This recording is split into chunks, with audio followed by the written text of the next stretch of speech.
Blog Talk Radio. Good evening and welcome to this edition of V-Radio. I'm your host, Neil Kiernan. If this is your first time tuning in, please check out my archives where you'll find other shows that I've done with documentary filmmakers, senators, presidential candidates, etc., etc. This is a left-leaning activist podcast, but I also have guests on that are not necessarily in agreement with me about everything, so be aware of that.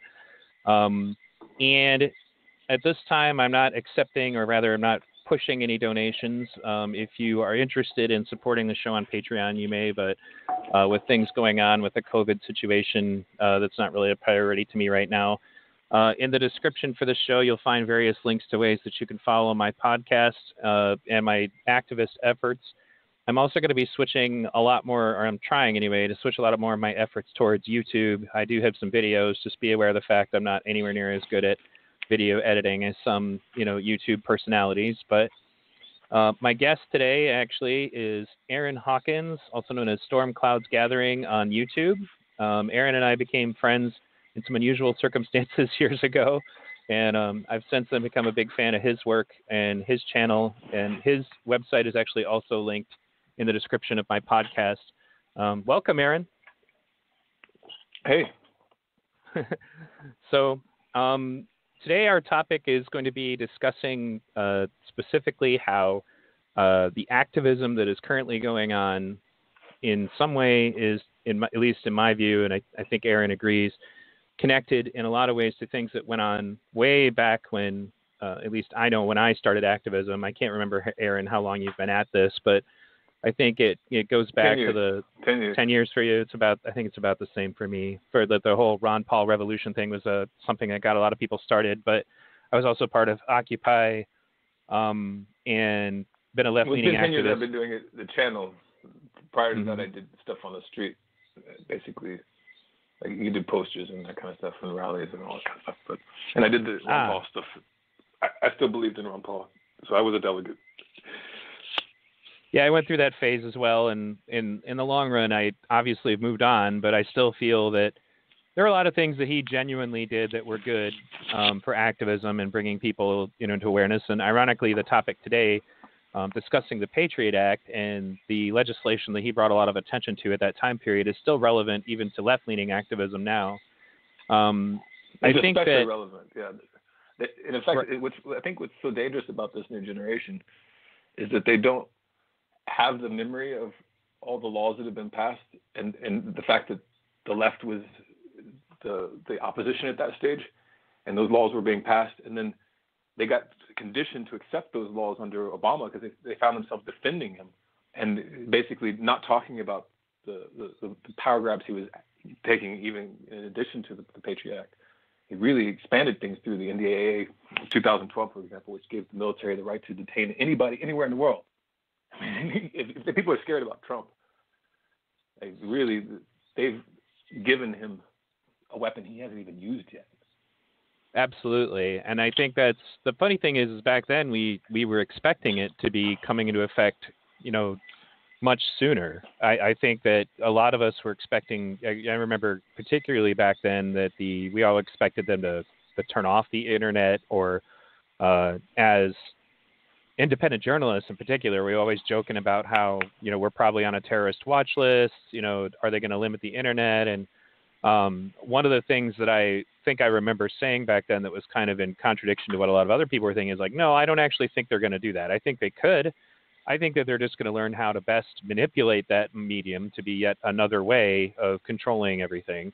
And that, I think, honestly, is part of what's going on. But But go ahead. It's actually, time is actually useful for certain things. Like if you just pass a law and then right away use it, then it's going to be challenged. But if you pass a law and allow it to sit there for a long time and get people accustomed to the idea that you're never going to use it, people get complacent and they accept it. And especially if the next president is a totally other side of the fence, then you've got two sides who defended the position equally. Like the Bush people, the people who voted for Bush, like my father, and the people who voted for Obama have both defended these encroachments, these new laws that give the police and the military these totalitarian powers and surveillance that most people don't even think about. But Edward Snowden, for example, exposed that Twitter and Facebook and Google were all giving direct access to the data to the NSA. And that's still valid right now. People are all scared. Oh, Trump's going to do something. Who the fuck gave him that power? You know? I mean, he hasn't even used it, really. What's scary is that he's not the worst that could come. I mean, it could get a lot worse. And people absolutely. And the answer to who gave him that power is actually, ironically, the Bush administration, which has fallen in support of Biden. You know? Yeah. It's just crazy. Like the modern left is like batshit out of their mind. I see these guys acting like George W. Bush is like cute or something. Like he does paintings and it makes, like, you know, gentle comments about things that are happening, and like, oh, he's so sweet. Oh, did you forget he killed over 1 million people in Iraq? Seriously? I mean, what the? I'm sorry, but this generation seems like they have no context for history except for the history that they want to focus on.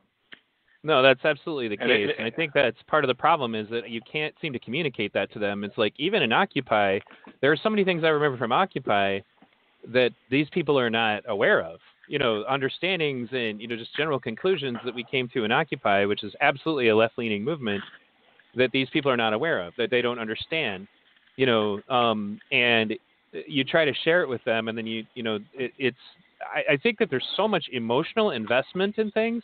And I think people believe now that I'm picking on the left too much, so you get accused of being a fascist or a right-winger or a Trump supporter. I think you've known me long enough to know that I'm certainly not a right-winger. I'm definitely not a fascist, and I'm not a Trump supporter. But that's how polarized things are. It is, as one friend of mine put it, that this situation has become a religion complete with a crusade that has an inquisition that holds witch hunts to find blasphemers and heretics to excommunicate. Yeah. And that's if they don't just find you alone somewhere at a protest and beat you up, because, you know, they that if they have that opportunity, they'll do it. But the reason I use that analogy is not just about devotion or fanaticism. It's due to the irrational nature of the conversations that you start to have, when the logic and reason are just not necessary anymore. It's about repeating the talking points that are approved, and not repeating the ones that are not approved. But to get back to the main premise, you know, before we scare everybody off, that I'm hoping will listen, is that no. Before we should say, instead of saying it like that, because that's presuming that we scare them off. If a person is feeling offended, you should call us, and we'll just accept the call, and we'll let you talk to us. And yeah, our lines are open. The lines are open. So if you guys want to call in and argue with us, I'll be happy to bring you on. But you got to be productive. It's impossible to offend me. So we should be able to have these kind of discussions.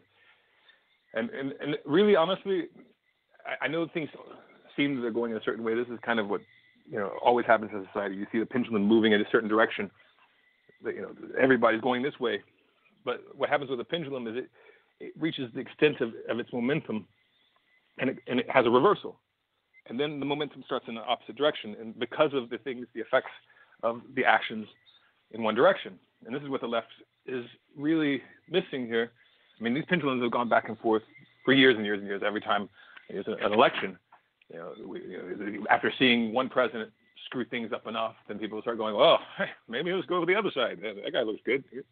And then they get screwed over again. Does the exact same things. A good example of that is Obama, right? Like, it seemed like he was left wing, but what's left wing about conquering Libya in 2011? Like, how is that supporting social justice? Right. Well, and they forget that. How many brown people did Obama kill? And how come they're not calling him out? How come they're accepting his endorsement of Biden as if, like, a war criminal endorsing a sexual predator is okay, but Trump? I mean, Trump is he's an asshole. He's not an honest person. He's a despicable person. But has he killed more people than Obama or Bush? And this is like Bush. They're starting to rehabilitate him in the public eye. Like, oh, he's cute. He does paintings and things. Oh yeah, he's like such a nice old man. He said, how many people did he kill in Iraq? How many people did Obama kill in Libya and in Syria and in Ukraine? I mean, it's real death and destruction. They don't even think about it like that. There's such a short memory in the activist movements now that it's astonishing to me. And that's something I definitely miss about, I mean, although not everybody at Occupy was really in the know either, I certainly didn't have to sell the idea that George Bush was a bad person back in the days of Occupy. But there are people who basically just think Obama's, SHIT doesn't stink specifically because he happened to be a black president. And there are a lot of people who more or less passed over Biden just by being his friend. Biden is literally the quintessential white guy with a black friend, that they say is a bad person. Right. And they overlook the fact that he passed the crime bill. They overlook the fact that he was a segregationist. I mean, but anyway, and every policy, every war that Obama engaged in, that he smiled along with, he has responsibility for. You can't say that as a vice president, he had no say or no involvement in the toppling of Libya. And sure. That's absolutely destroyed this country that had the third highest standard of living in all of Africa.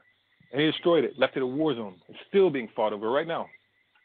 Right. That's fact. People are now tuned into themselves, they don't even think about it. Well, this is what we have to challenge. And this is what I'm basically feeling it for this next phase is that, some of us have been silent for a while. I've been sitting there listening to this stuff, just watching it, because really, honestly, when you're dealing with the crowd, you have to watch these things progress and develop when a new wave is coming in, so that you understand it before you jump into it. But once you actually form this clarity about what's real, we need to actually be as aggressive as they are, but not in that same caustic, dishonest way that they are being. Basically, the left needs to be confronted. The new left needs to be confronted by the old left, and I think me and you represent the old left, right? Yeah. I've been fighting Bush's wars. I was fighting Bush's wars, hanging up posters and arguing with family members and going to protests and that kind of stuff, and then figure out the internet, and I continued doing it through the Obama years, covering all the shit that he was doing, which he killed a lot of fucking people. Anybody who doesn't believe that needs to fucking check their history. I mean, go through, look at it. I mean, it's not even hidden. It's right there on the mainstream news. We were funding in Syria. We were giving money and arms and training to known Islamic extremists who were killing people, that became ISIS. Right. This is documented. You can look at it. You can watch it happening from 2012 all the way to the point where it brings Russia into the picture. Right? No, I agree completely. And that's why they needed to silence Tulsi Gabbard, because she was bringing it up too. And she's really not strong enough to do it. Really, honestly, I've watched her. She folds. Mm-hmm. Like, we need a generation of people who are taking one thing that the far right, the reason the far right wins in these situations, when the left starts being like this, historically, the far right always kicks their ass.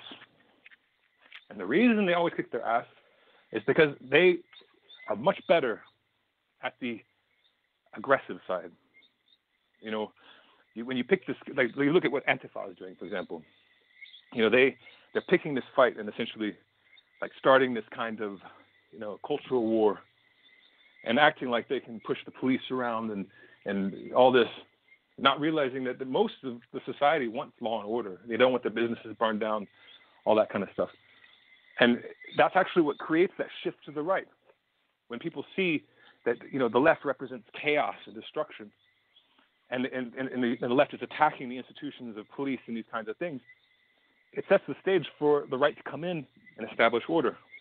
And if we don't want that to happen, the left needs to learn their lesson and not make the same mistakes. And part of that means some of the people who see this need to start being a little bit more gutsy about it. Like, we need to not be apologetic. We need to be confronting these people because it really has stakes. And if you can be a little bit more like the right in your attitude in terms of calling out, but with the integrity of actually, like, we need to be dealing with this in terms of what the consequences are. The way that the left is handling things right now is going to create a super right, an extreme right. It's already happening. I'm watching it develop. I mean, the momentum is shifting. So we're at the verge of empowering something horrific. Well, absolutely. Let me go ahead and get this information out that was kind of the premise of what I wanted to get started with first, and then we'll move on. So one of the things that changed in the Patriot Act after 9/11, that the Patriot Act changed, was just different definitions within the U.S. Code. And one of them is the term domestic terrorism. Domestic terrorism, according to, I'm now reading from Cornell Law School's website, means activities that A, involve acts dangerous to human life that are a violation of the criminal laws of the United States or of any state. B, appear to be intended to, one, intimidate or coerce a civilian population. 2, to influence the policy of a government by intimidation or coercion. Or 3, to affect the conduct of a government by mass destruction, assassination, or kidnapping. And C, occurs primarily within the territorial jurisdiction of the United States. So right now, there's a lot of activism going on that I have watched in the left that is kind of cause for concern, because there's definitely an effort to intimidate or coerce the civilian population, meaning ours, and to influence the policy of a government by intimidation or coercion. That's literally what's happening. We're being told, give us this or we're going to do this.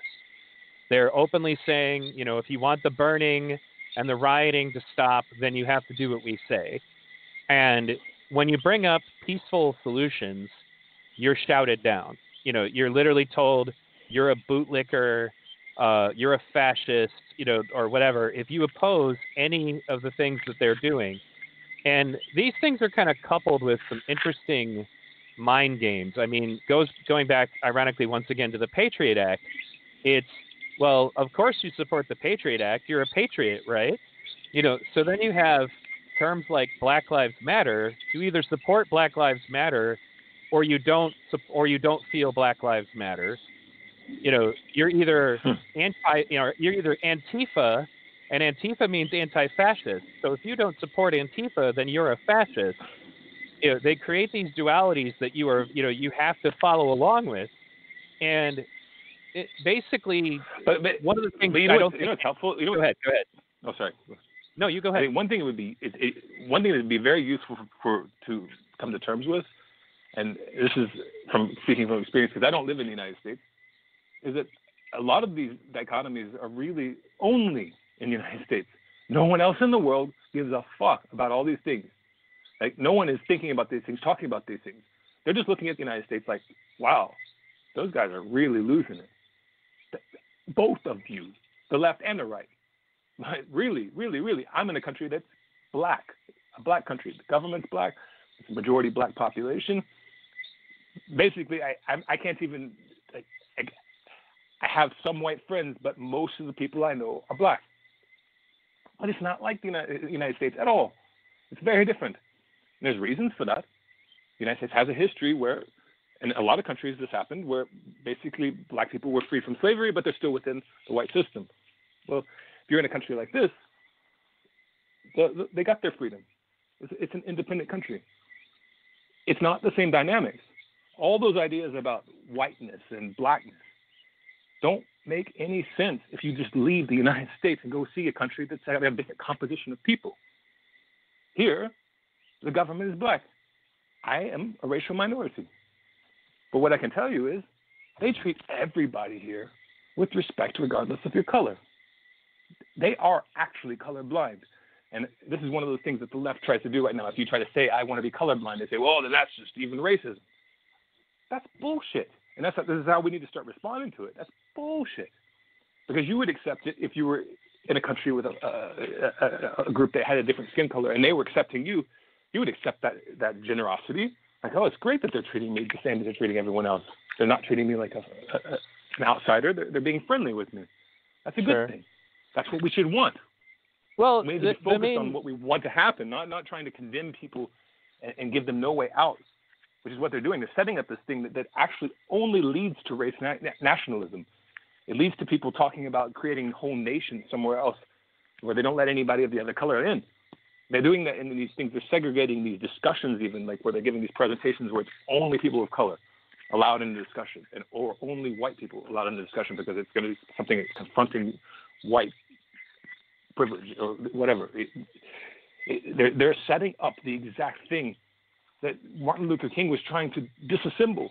And they're taking us backwards in society. They're undoing the progress made by these kinds of people who actually got people to start looking at just a person's abilities and their heart and to not judge them. That's what we want, right? Well, but I agree with you. Box. And that's been kind of the lead up to all of this. But as far as to like what's relevant about the Patriot Act and all that, just has to do with the fact that I'm watching is not only am I watching people slowly be radicalized to be more violent, I'm watching a serious effort on the part of the organizers of these protests and marches to try to get people to believe that the violence is effective, that violence is the only way, that somehow specifically they're getting the changes they want because of the violence. And they're even being encouraged to frame it as an uprising, like, as an insurrection, which literally it's I'm watching them get encouraged to use that language. Go ahead. Mm-hmm. I said I've listened to their speeches. I've actually watched quite a few clips of these gatherings, and they are calling directly for an uprising. And these guys are conditioning their followers to kill. I have video in my possession of some of these guys bringing together, this new strain of black nationalists. And the white nationalists exist, but right now the black nationalists, they've got some momentum, and they're going out in the street and they're doing these kinds of activities, bringing the semi-automatic weapons, just like the other guys on the other side are doing. And I'm listening to the things that they're saying, and they're talking directly about killing people. And they're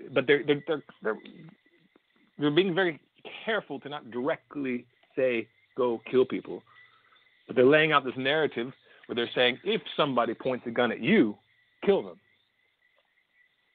Well, and I've watched how you get a normal kid, a much more mild, moderate kid. Like I actually have a friend who I worked with for a long time, and she started out as a very, intelligent, very, promising college student, and then she started attending protests. And then I watched over the course of the time that I knew her, I would say over a period of about 8 months, as she just became more and more militant, fanatical, irrational, with every passing day, to the point that she went from, hey, I went to a Black Lives Matter protest, to saying things like, I'm either going to have a black baby or I'm going to get sterilized because white people shouldn't reproduce.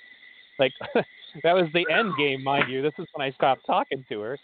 But the point is that there's an effort to take people to extremism that is going on, and that's the radicalization. Like, I actually had to go back and brush up on a lot of these pieces of legislation. For example, I couldn't remember if the Homegrown Terrorism Act had passed. Apparently it passed Congress and then never passed the Senate, and it's just been sitting in limbo ever since. But, I guess it's good for us for that. But, there were efforts by the government specifically to study homegrown terrorism and how it comes about, how people get radicalized through the internet.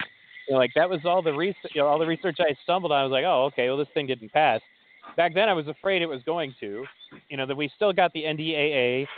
I don't think that a lot of these people recognize that even with the things that are currently in effect right now, that the government can be monitoring them if it looks like they're involved with domestic terrorism. There was a couple of instances. This is what people actually really don't realize, is they're doing bulk collection of data constantly. This is what Edward Snowden exposed. They're just sucking that data up, and they have been developing AI algorithms to go through and do pattern checks. And that shit is valid for years. You can go back and look through everything a person's been doing through social media. And these guys, a lot of people, I remember when it's first stuff, people talking about these powers, they're like, well, but they could never go through all that information. Yes, but with AI, you can. And Palantir, for example, is a company created by Peter Thiel, who was a Trump supporter. And, he was also, basically profiting off of these new security laws, basically. So he's created the software that makes it really easy for law enforcement and military and alphabet soup agencies to take these massive amounts of data that they have available through credit card information, bank information, social media use, telephone use, anything that touches internet, anything that touches telecommunications, anything that touches payments, all over the world, including businesses. They have access to those streams. And people assume just because it's such huge amounts of data that they wouldn't be able to deal with it. But AI makes it actually possible. We have now technology that enables us to do filters using techniques that humans couldn't come up with, just based on training an algorithm and then grouping information together. That actually makes it actually pretty easy. Once they figure out, how they want to group things, they can figure out everywhere you've been, all the people you're connected to, where you're going to be next. You've laid out a pattern for them. And so really all this stuff, it's setting up for a reversal where the public will be sick of it and they'll be begging for law and order, and somebody will make it happen. And then they just activate the law when it's popular. Right. They're waiting for it when it's popular. And Antifa right now is helping that get closer, because Antifa is creating an antipathy, like a real hatred building. You can see it, and it's building in the most dangerous sectors. It's starting with the police and military. Like you antagonize them, and talk down on them, and burning a flag and saying "Death to America," which I have video also of these guys chanting "Death to America" literally all the in the time. Street. And this does not go unnoticed. The right is spreading this stuff far and wide. Just because the people on the left are not looking at their blogs does not mean that the right is not being effective. The right is actually being much more effective right now. And for some time now, I've been warning about this since 2013. In the beginning, when I first started warning about it, people were like, "Yeah, whatever, you're exaggerating." I'm like, No. I'm watching this start right now, building. And that's what put Trump in power. That was the initial backlash that put him in power. But it is not done yet. People think it's like, it's about to go back the other way. No, it's about to go farther. And regardless, I mean, even if Biden won, it would be like civil war. But then if Trump wins, it's going to be like civil war. I mean, you guys, the United States, it's really a country on a trajectory to civil war. Well, and that's the question a very scary thing for a lot of people, but that's the reality of what those kinds of approaches lead to. Well, and it's also kind of a question of making. I think some of these people do think they want civil war, but as something that I've pointed out repeatedly, if such a thing were to happen, it's not going to be what they think, and I think that's what concerns me. This is one of the things that you get laughed at for. But I pointed out to them, I'm like, the civil war that you think could happen, not you, obviously, I'm referring to the people I'm arguing with, is not even remotely feasible. Like, the civil war in the United States was government forces fighting other government forces that had an argument. You meant to see the Revolutionary War, you mean? No, I mean the literal civil war, fought between the North and the South. Was really, government forces fighting other government forces. And we don't have that kind of support. Right. The point that I'm getting at is just to say that we don't have that kind of support. There's no support from the other half of the military. There's no support from the other half of the police. We couldn't have a civil war like that. You're saying that they actually think that it would be like the old Civil War? Like, I've never heard that. Actually, that's new to me. When they say things, really? I mean, what else could they mean? That I guess what I'm getting at is that they. What else could they mean? They may think they mean that there's going to be an insurrection, or that they're going to have some kind of a guerrilla war uprising. But a lot of things have changed in technology and in particular. But if there was going to be any kind of successful uprising against the United States government, it would require the support of a significant part of the police and a significant part of the military, and the left has neither. at all. And they're making it worse. And this is the thing, like, I would say that's the new left, how they're fucking things up. Really, honestly, I spent years. I basically was coming from the left, and I created a channel. I took an angle to find a way to talk to the right, and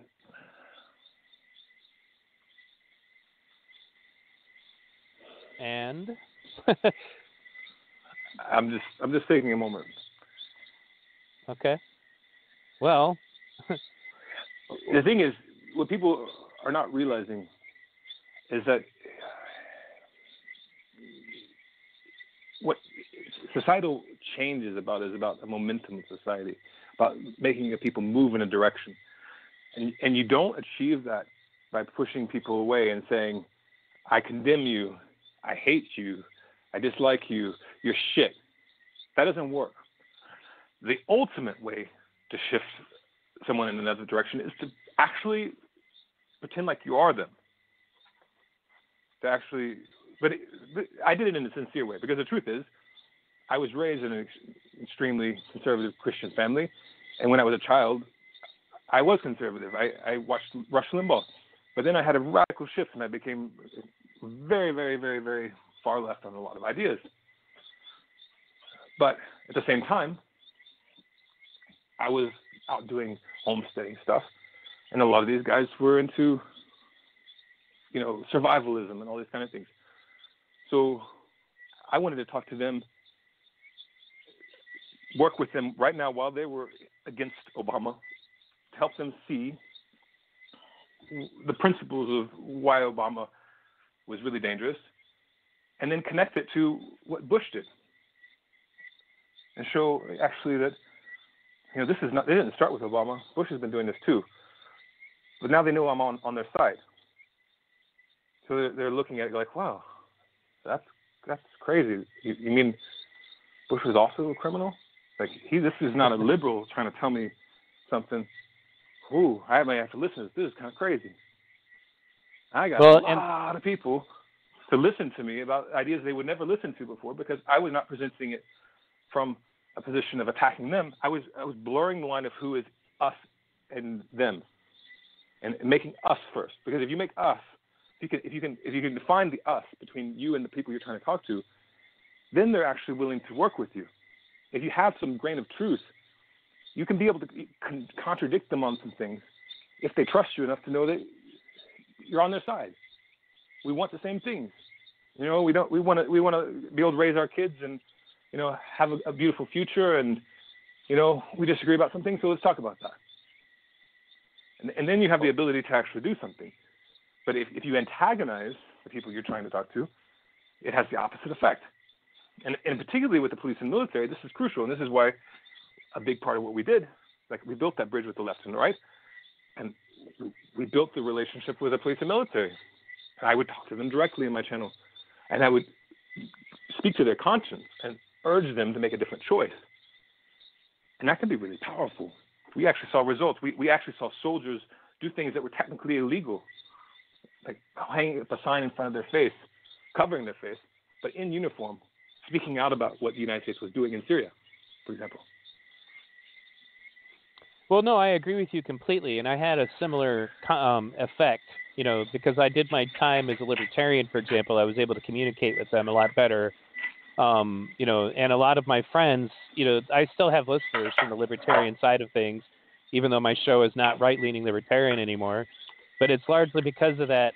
You gain their respect also for being honest and sincere, but one of the things that I don't think they understood, was in 2016, when Trump won, a lot of those people basically didn't recognize that just because you have successfully managed to get somebody to stop engaging with you does not mean that they suddenly agree with you. It means that they don't want to talk to you anymore.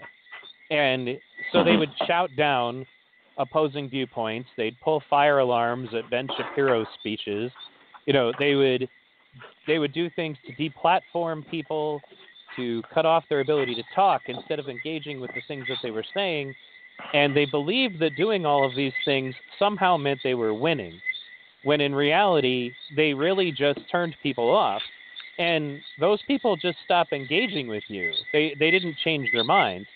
There was an excellent video by the guy, like, basically plays a character named Jonathan Pye, and the whole point behind him is that he's supposed to be a journalist, that is being caught on a hot mic, so to speak, saying what he really thinks about the news. But he does a video called President Trump, How and Why, and he just goes off on the fact that not everybody who voted for Trump is a sexist or a racist or a misogynist, and everything the guy said was spot on. Parodies can be good like that. But he came to the point that people don't recognize, and he said the left has lost the art. You can't debate with people anymore. You can't communicate with them. And the idea that you're going to shout down or peer pressure or yell labels and slurs at people to convince them of things, that will work on the sheet. It isn't going to work on anybody who doesn't already agree with you. And then, so what the left does is they essentially put themselves in their perfect little bubbles with their echo chambers, where everybody agrees one thing with there, them. though? Yeah, go ahead. Can I contradict? Because there is actually some power in this condemnation stuff, where they do recruit. They are recruiting. They are getting more submission by using this social pressure, social conformity principle. You are able to get the weakest members of society to conform. And that gives them the false sense that they are winning, because they do have these battles where they're, getting the concessions that they want from people, and they are getting people who come in and start with contradicting, and they end up just folding and starting to repeat the same thing. And that gives these kinds of movements who engage in this mistake a false sense of winning, and that's what leads to their ultimate downfall, because they don't realize, because they're seeing the results of pressure having some impact, because it does have an impact. I mean, to socially shame somebody is very powerful. However, eventually there's the law of diminishing returns, and then eventually the pendulum swings the other direction, because people start to talk among themselves. And if your condemnation is your system of ostracizing people is not fair, not logical, and is actually ridiculous, eventually the people who get put in the out group start talking, and they start putting things together. And then a momentum starts building. This is what is happening right now. And if the left doesn't see this, there's some serious rude awakenings, because it's happening. It's been happening for a long time, but it's at a stage right now that when the next phase comes, it's going to shock them. They're not going to be prepared for what happens. They think they're on this upward arc. No. The right hasn't even flexed their muscles. Not even flexed it. Well, that's the other thing we talk about their belief that they're winning, is that they're getting away with a lot of rioting and looting. And like you were talking about people, talking about bringing harm and all that. And I think I told you about the screenshot I have of my argument with a member of Antifa who claimed to be a Iraq war veteran who was training revolutionaries, and was telling me that, he and his associates are fighting the most militarized police force in history. And I said, you're not fighting the police. And he's like, what do you mean? I'm like, they haven't fought you. He's like, well, I'm an Iraq war veteran, and I was at the Battle of Ramadi, and I know more about this than you do. And I said, okay, fine. So how many of the troops that you fought in Ramadi lined up across from you with non-lethal rounds with shields, standing there in front of you, content to leave you alone as long as you didn't approach them? Nothing you're talking about is in any way relevant to the idea of an actual battle. The police haven't fought you yet. They haven't even fought the protesters with the rest of the non-lethal options available to them yet. The more mundane or the more technological. Not even close. They're being told to stand down. The water cannons, dogs, proactive use of billy clubs where they actually advance on you and beat you down. That's and then once they just go to conventional small arms, just pistols and rifles. Those protesters, they got these rifles. They think they're some badasses now. Have they been training for years and years and years and years and years and years and years and years and years? Because I tell you, police and military guys, they come from a certain kind of family, most of them. I know because I came from one of those families. My father was military. And I'm telling you, police and military, you learn about guns, you learn how to fight, you learn how to shoot, all sorts of things from the time you're a kid. I got my first gun. I got a sniper rifle from World War I sniper rifle when I was 10 years old. Right. Yeah, no, that's something even Malcolm X said when they were discussing, like back in the 60s, that there were people that he was associated with at the time who wanted to see an armed black uprising. And he said to them, he's like, you guys are out of your mind.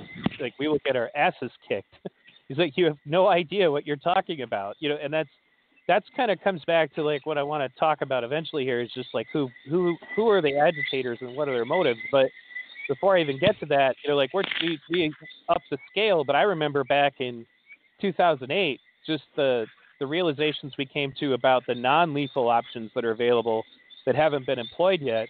You know, after you get past the stuff that we've been using since the 60s, like the water cannons and the dogs and the, you know, proactive use of batons, then you move on to the microwave cannon that the military, you know, like succeeded in getting to work all the way back in like 2010 that can make 7 football fields uninhabitable by humans, so non-lethally make you feel like you're on fire.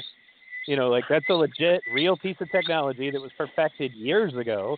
I mean, who knows what the things can do now? You know, the sonic cannons, they're starting to use some of the sonic stuff to get people to break up. But basically, one of the things that I think is going on here is that they don't recognize that they are being allowed to succeed. That's what it comes down to, is that the government hasn't pushed back on them at all. The police have been ordered not to do it. And if these guys are scared of rising fascism, they should be scared of what it means that they're not being allowed to succeed. Because really, honestly, the far right is enjoying this time. This is actually serving them.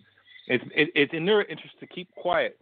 All those, remember the rise of the right we saw in Charlottesville. They call, what was the name of that march? I don't remember the exact name, but it was Unite the Right. Unite the Right. Yeah. So those guys are still out there, and there's a lot more than that. Those are the guys that are the most brazen, the ones who actually go carry a torch down the fucking street, right?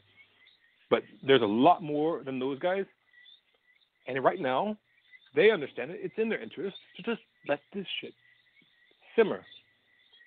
They don't need to come out there and win. They're just letting a public opinion swing in their favor. And the left is making that happen. They're pushing public opinion to such a degree that the extreme right actually has a platform now. Because they have a group who is frustrated, who is being talked down to, and no one's giving them the dignity of a rational argument, a rational discussion about it. Well, yeah, and they've openly said that they don't want one. Like even locally, because like there's a pattern that seems to happen. Like in one of the towns that I live next to, is a little country town. A Black Lives Matter chapter sprung up, and initially it was much more peaceful, much more positive in its start, and then I watched quietly as it slowly radicalized and people got onto that group and started insisting on a more militant and angry and loud approach. Now, the town in question that is near mine, you know, they might have had some racism, but it would have been very quiet, private racism. You know, like I have a friend who I worked with for many years who grew up in that town, who's black, and I asked him about it because I was curious because my kids were going to be growing up in the area, you know, that I didn't, you know, I wanted to make sure that my kids weren't going to be exposed to racists. And he's like, no, you don't have to worry about that here. He's like, it's never, you know, like I don't run into anybody, like, you know, I don't get denied jobs. I don't, you know, get mistreated. You know, he's like, I'm sure there's probably some, you know, hick country bumpkin types who might have racist thoughts, but they don't ever express it publicly. You know, so the approach that this Black Lives Matter chapter had became very militant, and I realized, I'm like, so what you're going to do is you're going to get in the streets, you're going to be angry, you're going to spit slogans at people, you're going to insult people, you're going to get up in their faces and try to scare them and make them uncomfortable, which is literally what they said they wanted to do. Like, that's not even a paraphrase. And I'm like, now you're going to get these people that were closet racists be much more overt about it. And you're going to get people who initially would have never supported that idea to start to become more comfortable with it for the reasons you were mentioning earlier about, wanting peace and, just an order, essentially, as a major motive. They don't realize that the approach that they're taking was literally likely to make the problem worse instead of better. And one of the things that can we get specific about one of the... Oh, sorry, go ahead. Well, let me just finish this one thing. The exchange that I had with one of them was, I said, well, how are you going to convince anybody to come to your side with these strategies? And they said, I don't want to convince people. I want them to be afraid. Like the guy literally said, I want them to be afraid to publicly speak. And I said, yeah, you really have no idea how this works, do you? Because as soon as you start making people afraid, you're asking for hate groups to show up and recruit. That's exactly how it works. I talked to the head of the Nazi Party. Hate is born of fear. Hate is born of fear. Hate is born of fear. Absolutely. And I talked to the head of the Nazi Party sometimes because he has a show on Blogtalkradio, and he says, oh, we love this. This has been great for us. Like, we're getting all kinds of recruits. People are much more interested in what we have to say. The KKK is in the same situation. The KKK was so pathetic not long ago that they were actually thinking about removing racism from their platform because they couldn't get anybody to join. Now they're in, now all of a sudden they're having a galvanization of membership. And the left is blaming that on Trump's election. And I'm like, no, that's not what it is. I was like, this is a direct reaction to you guys beating up random white people in the streets while chanting Black Lives Matter. This is a direct response to you essentially doing exactly what racists want you to do. That's the thing that I kind of comes to the prevalence here is that if the concern that you have is that your people are being wrongfully profiled as being violent criminals, the best way to combat that is not to go out and behave like violent criminals. Martin Luther King understood. That's why Martin Luther King etched a memory into the mind, the conscience of humanity, because he understood that they're trying to present to us as rioters and looters. So we're going to go in there and be fiercely peaceful. Right. But the thing is, these people they've tried to present this idea like he was weak, and the only reason it worked, the only reason the thing worked is because there was a backlash. But no, it took that fiercely peaceful, walking into it in a situation and accepting violence, just like Gandhi had taught him. He learned from Gandhi by actually being brave enough to take the blows. They created the outrage. Yes, at a certain point, things got violent, and that added to pressure. And he got to calm that side down because he had the moral high ground. He had that power. Both Gandhi and Martin Luther King had that. They were the leaders because they had shown that they were so courageous. They were willing to take blows, get knocked down, get fearless, and dignified. Well, they and had it also that moral authority to bring the real bad chaos guys into are. order. It makes it very clear who the bad guys are. Very clear. When you're watching old videos of 60s protests where the police are bashing these people on the head with batons, sicking dogs on them and using the water cannons, and they are just passively sitting there on their knees accepting it, there is no question who the bad guy is. Zero question who the bad guy is. When you start burning things, looting things, attacking random people, like the video that was kind of the final straw for me that just came out was in Rochester, New York. They stormed into a cafe, turned over people's food, threw their drinks. It literally looked like a group of Nazi brown shirts, going into like a Jewish cafe and turning everything over. And I'm like, do you think anybody who experienced that suddenly supports your cause more than they did before? And no, but worse than that, that thing was it was feeding, and it's feeding this thing that's getting bigger and bigger and stronger. These people are much more powerful than the left in terms of actual arms. This is what the left needs to understand. This is not a joke. You need these people to feel like they're your people. I mean, you guys are at least American citizens. So you would hope, if you're trying to move the United States in one direction and give up about humanity, because the rest of the world is not even into this ridiculousness. Trust that. Okay, you're not starting a global revolution. Right now, you're squabbling among yourselves, and you look ridiculous. Really, from the outside, you do. There's no way around that. I've watched, black women here in Dominica looking at what was going on, and they're like, she was saying like, well, I understand the police and things, but this is crazy. They're burning their own towns down. This is crazy. Well, and from the outside, it looks like crazy. Well, no, absolutely, and it helps that you have an outside the country perspective, and then you also have a French perspective from having family there, and I don't think it's easy for these people to see outside of it because it looks so big to them when it's right in front of them that they don't see the bigger picture, which kind of brings you back to I think we should start mocking people them. who benefit, but go ahead. I think we should start mocking them. Honestly, I mean, this is how they've positioned themselves, so they really have no right to get sanctimonious about it. Really, I mean, these people who are taking these positions, most of them don't have a fucking clue about the rest of the world. If they really want to understand the rest of the world, these people of color, they should come live in a place that is ruled by people of color and be part of this, because this is a totally different track. We're not in a revolution against white people. We're, like here in Dominica, we're working on rebuilding economies locally.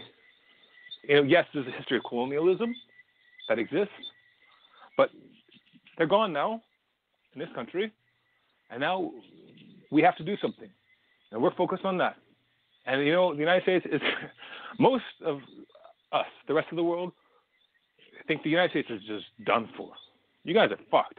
Really, honestly, any of my personal friends, anybody who knows me knows I've been telling anybody I care about to get the passport and to be prepared to get the hell out of this country. Because that country is going down. And you're not the center of the universe. And to be talking with this morality as if you know how black and white, and what black and white means, whiteness, white privilege. What the fuck you know? I mean, go live in another country and see what it means. Yeah, there's a lot of countries where that actually matches because, the history of colonialism is real. But it's not universal. In some places, they got their freedom. And there's now the brown people. It's also not really going on now. And they use that language of colonizer to talk about people currently living. Nobody participated in any of that who is currently living. That, I mean, but maybe we could come. Actually, maybe we should challenge each other here, because this is something where I do believe they have the upper hand in this part of the argument, and we should acknowledge that. Because even though we didn't participate, any individual didn't participate in the thing that happened before, if you are working with the system, complicit with the system that is originating, like all the property rights that exist within the United States come from genocide. That's clear. And slavery. All of the assets that the government has built up, all of the White House was built with slave labor. We should not ignore that, because these things are cumulative. Power does accumulate. And if you've accumulated power through crimes, that power is not actually legitimate. And I feel I don't disagree with that. I think where the problem lies is that we are creating a scenario where what was supposed to be wrong with racism and prejudice in the first place was the idea that you can hold someone accountable for things that they didn't have anything to do with directly. I mean, we can make an argument for association for everything you're talking about, but there's a reason why these people don't want to pick up and go back to Africa, and that's because they're benefiting from it too. The situations in most of the African countries are rough as hell. Go ahead. I mean, these are complex topics, though. I mean, This is the thing. I think it is important, to balance things. When I talk to people, I'm finding that there is two sides of this. And if we're going to succeed, if we want to be able to make headway with this group, we do need to recognize the fact that there is a societal momentum. And it's not fair to try to say they're taking advantage of it to try to equivocate, to try to make it seem like it's equal. Because the reality is, it was the Europeans who came and conquered these lands. The Americans were not empty. They're filled with Native Americans. They killed more people than Hitler. It was still 10 million Native Americans who died. And not all of them direct killing. Sure. Obviously, some of them was a disease and these kinds of things. But it was a mass die-off, and a lot of it was direct genocide. And then there was slavery, and a lot of wealth was accumulated, and a lot of power was accumulated using that wealth. And you have a system where a way of enforcing power that comes from a specific mindset is dominant in the United States. And I find that system detestable. That's why I left. I renounced my citizenship. I refuse to participate or cooperate with that system. I consider it absolutely criminal.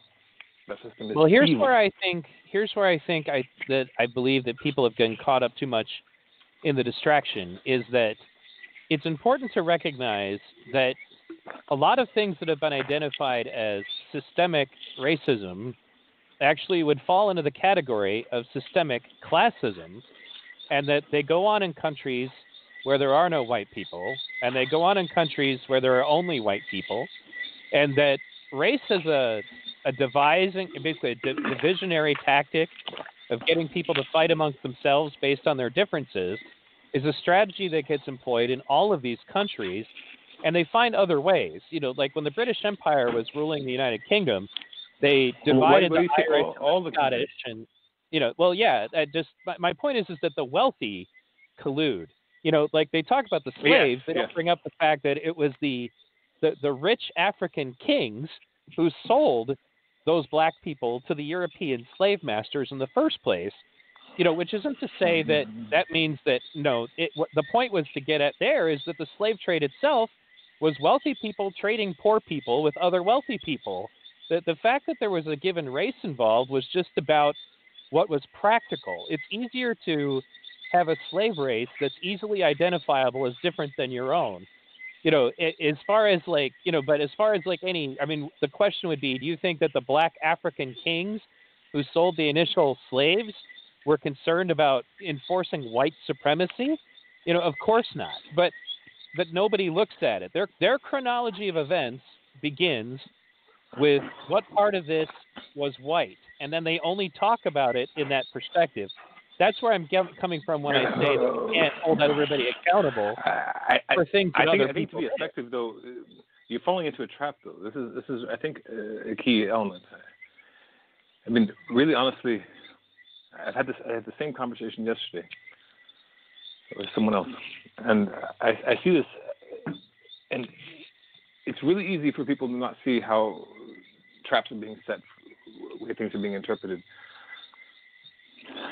And it's true, we're being fed these labels that make it where you have to, if you're talking according to the terms that people are presenting you, it comes to things like what you're saying. But in reality, there was something that started at a very specific time frame, about 10,000 years ago, which started this process of growth past its boundaries. And humanity has existed for, according to anthropology, current timeline, 315,000 years, right? So the majority of human existence, humans have lived a certain way, but for 10,000 years, we've lived in a very specific, different way. And it's a way of organizing society in top-down structures. And it's called vertical collectivism. And it amplifies power by using layers of officers, imposing authority on the layers below.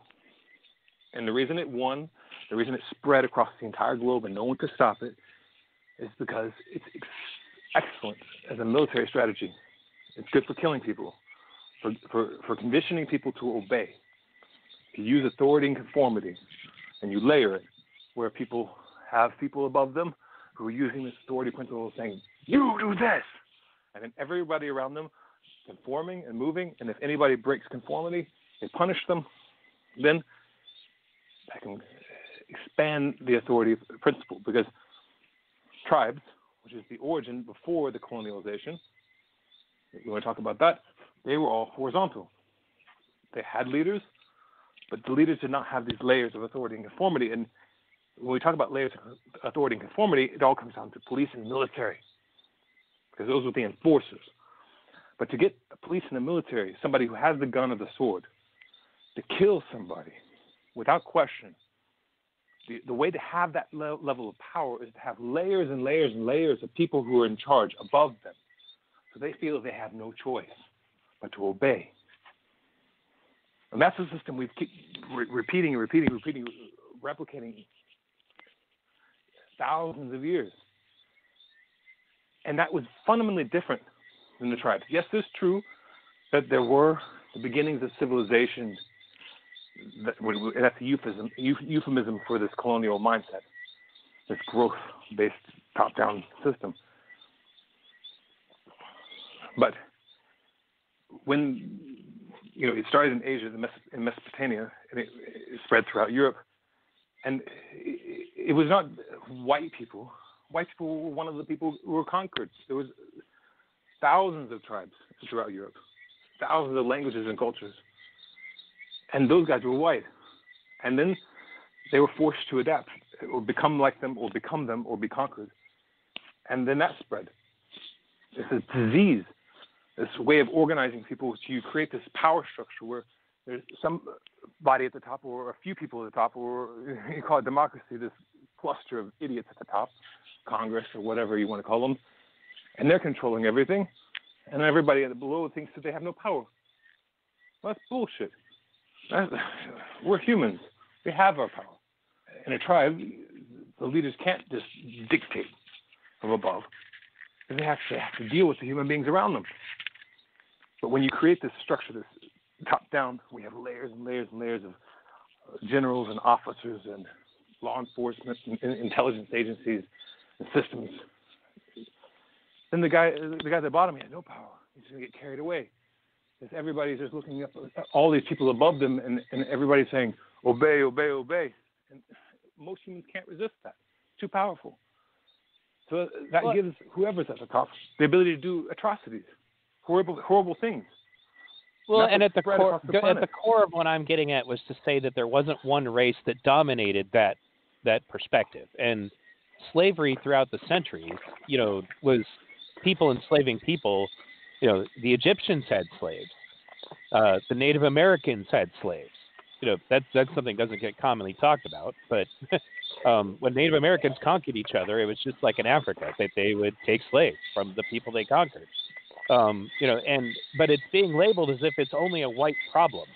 That there's this oppressive concept called whiteness, and that it's at the core of all oppression throughout the centuries, as if nobody else has ever, and it's not to say, this is the part that I think is hard to get through to people, is that I'm not saying that it never happened from white to other people. I'm saying that when we limit our scope and understanding of what you're talking about to just being a white problem, we open ourselves up to it just simply going in the other direction.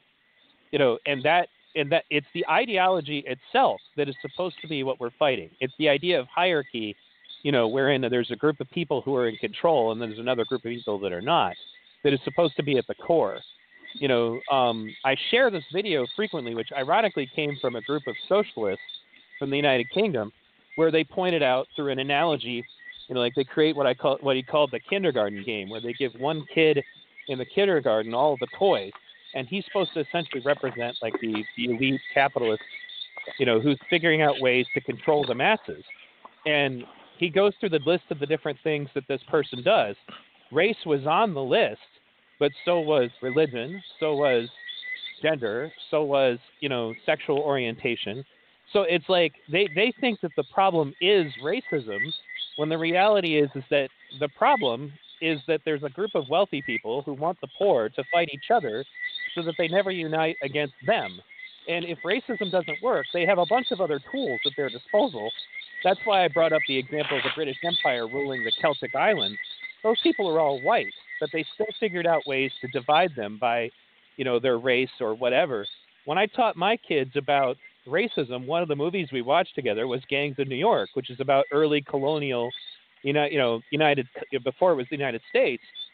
And there was a period where the Irish were fleeing the potato famine, and they were the damn Mexicans who were coming to take everybody's jobs. That's how they were treated. There was plenty of racism in that film. There were like no people of color in that film. And the point about it was that when the wealthy want us to fight each other, because nothing scares them more than the white ghetto people who live in the trailer trash, environments in the South, figure out that they have more in common with the black and Hispanic ghetto people of the North than they do with the asshole rulers who just laugh at us from the top. That's what terrifies them. So they keep us fighting each other with all of these differences. George Carlin did a bit about that. I'll probably play that at the end here. But to keep us focused on what's different so that we never unite against our common enemy, the thing that we have that's the same. And, ironically, these people, they get caught up. Go ahead. I think a lot of people will rebel against the idea that it's about economic positioning. Because even if a lot of people, even if they are currently in a low economic position, they like the dream of being able to become rich. Right. And it's tricky, because the truth of the matter is it's not necessarily wealth that's the problem. The thing is, most people who are uber wealthy are wealthy because they're addicts, because they're dopamine addicts. They just gotten on this ding, ding, ding, ding, ding from getting a little, video game. They got more points, and it doesn't even matter anymore. They can't even increase their standards of living as they tried. I mean, they're way past that. But they're addicted to the ding, ding, ding. Oh, you're the richest man in the world. Oh, you're not the richest man in the world anymore. Oh, you should try harder. So there's that, right? But then the reality is, there's a lot of people who want to work with that economic system of capitalism to improve their lives and to improve other people's lives. It is an ideological difference. People can have this disagreement about whether capitalism is a better pattern. I agree that as a global pattern, it's fundamentally more destructive. But what's also worth noting is the nuance, because even among tribes, which actually had the only proven 305,000 years economic model that doesn't require money at all, they had a system of cooperation that was involved in, you have a group of people working together, just like a pack of wolves. We keep each other alive, and you have your economic exchange based on that. There's a lot of different forms of it.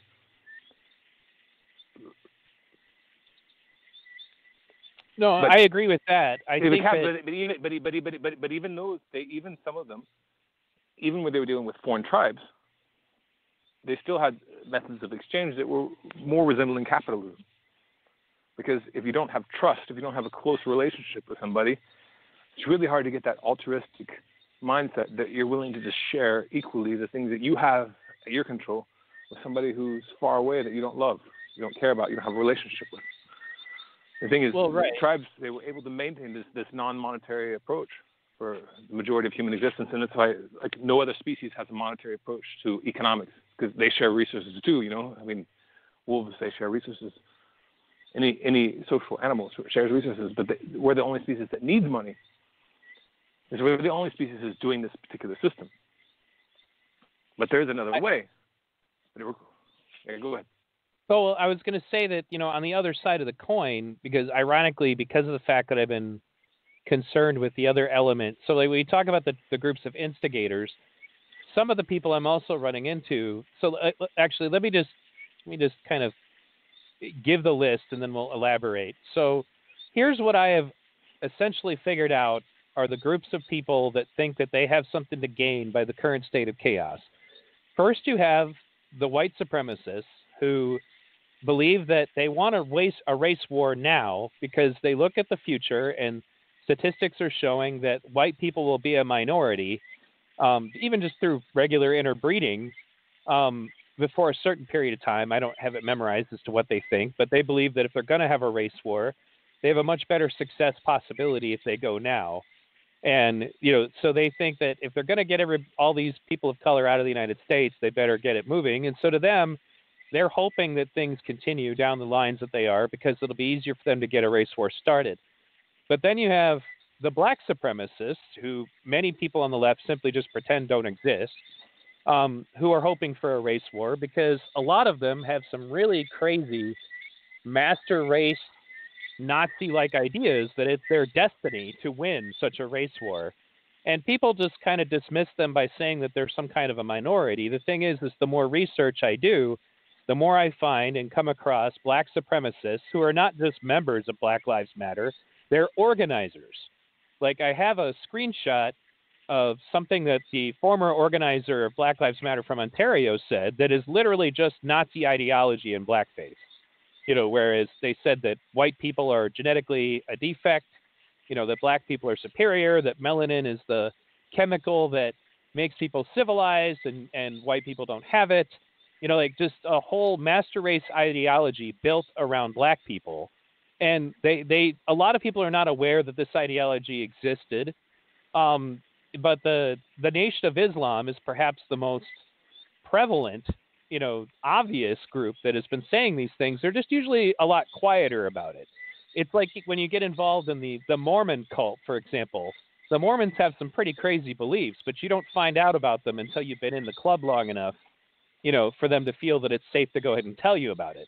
Every now and then, one of them makes a mistake, like this Black Lives Matter organizer who just openly said that whiteness is a genetic defect.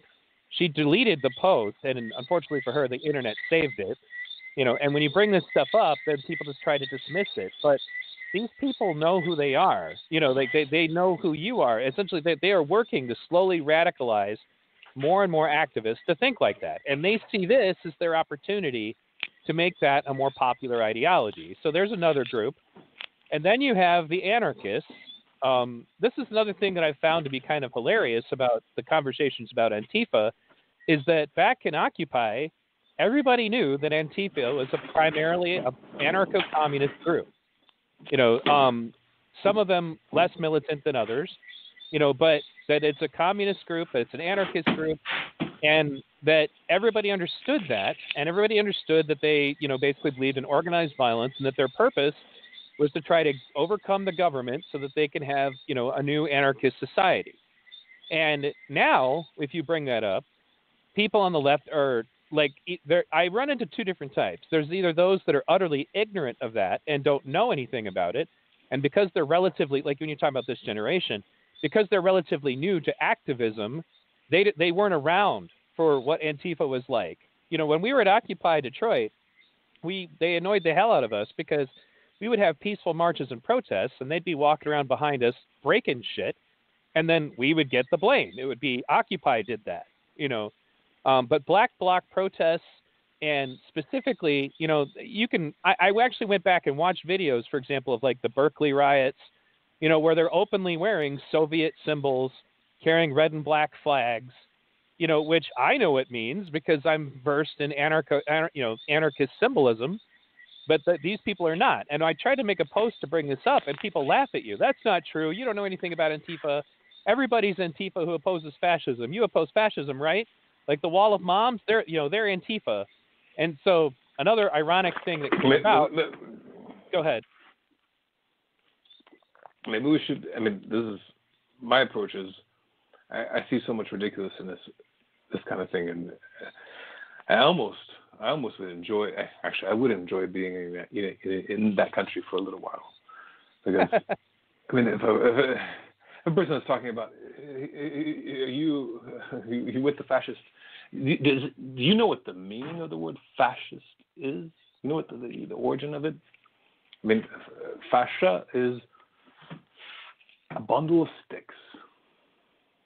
The power of fascism is a groupthink, forming a group into a unified block of belief that cannot be questioned. And that is much stronger than a single stick. And that's why they took that as their symbol. The symbol of fascism is a group of sticks united, unquestioned. That is the essence of fascism, and the left is actually engaging in it. And it works.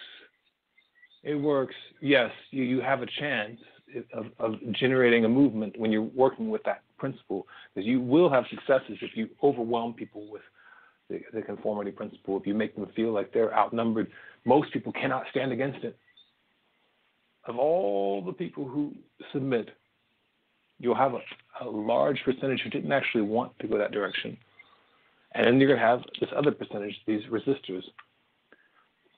And if you use that tactic and you're not in touch with the actual current of society, where the actual pendulum is swinging, historically it goes the opposite direction. There's been studies, and I can show you this, but the historical outcome of economic downturns, the vast majority cause the populace to swing to the right.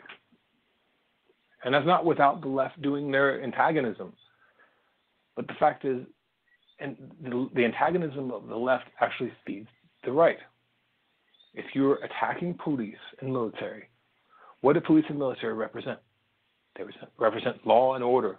They represent the state, a country that you can live in. Because if you don't have police and military, then anybody can be involved in violent interaction to decide who wins. Anybody with a gun. Populations don't stay in that state very long. This is what Gustave Le Bon teaches, is that actually human populations are inherently conservative from a certain perspective. They don't like chaos. Because mothers who are raising little babies don't want chaos. They don't want their house burning down. They don't want the businesses that they work for burning down, or the businesses their husband works for burning down. The average human being who has to keep going and raise kids and provide for the future does not like chaos.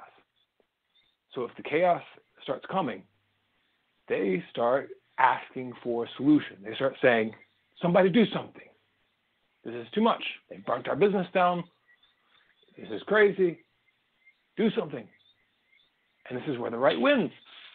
Because you're just creating this context where everybody's going, do something, do something, do something, do something. And then the right finally says, okay, let's do something. Well, and then they look like the saviors. The left they look like they're right. They look like they're the saviors. And that's ironically actually how the whole Nazi thing happened. Was that they basically created their own communist Red Scare. They burned down the Reichstag, and they made it look like we're trying to save you from the evil anarchy that's coming. And the left doesn't realize. But the extreme left existed at that time, and the extreme left existed at that time and created the groundwork for a fake attack, because they were doing their own attacks. When the right decided to use its own force against itself to just pretend like they were attacked, right? It made perfect sense. Right. Who would not believe if right now the news report comes out that Antifa blew up a federal building? People would believe it right now. Absolutely. Well, they're trying to burn them down right now. Exactly. So if somebody does a fucking huge bomb and kills a bunch of people, people are going to believe it. And they're going to be, oh my God, we have a terrorist organization in our country. Do something, Trump or Pence. Or even Biden. The left day should be really fun. But I don't think it's going to go that way. I mean, well, he signed the Patriot Act. Or he didn't sign it. He voted for the Patriot Act. I don't think we'll be any better off at Biden. I think people have been essentially. It would be very different. People should gameplay through that, because if they think it's going to be better, I mean, it would be different. It would be very different. But this Biden wins, then this is the conversation, though, that we needed to have, is that these people don't recognize that the activism, I put in quotes, that they're engaging in, that they think is working, is not really working for them. And that's something I remember saying before we got on. It's like, because of my kids' involvement in sports, for whatever reason, the sport of wrestling has a lot of conservatives involved in it.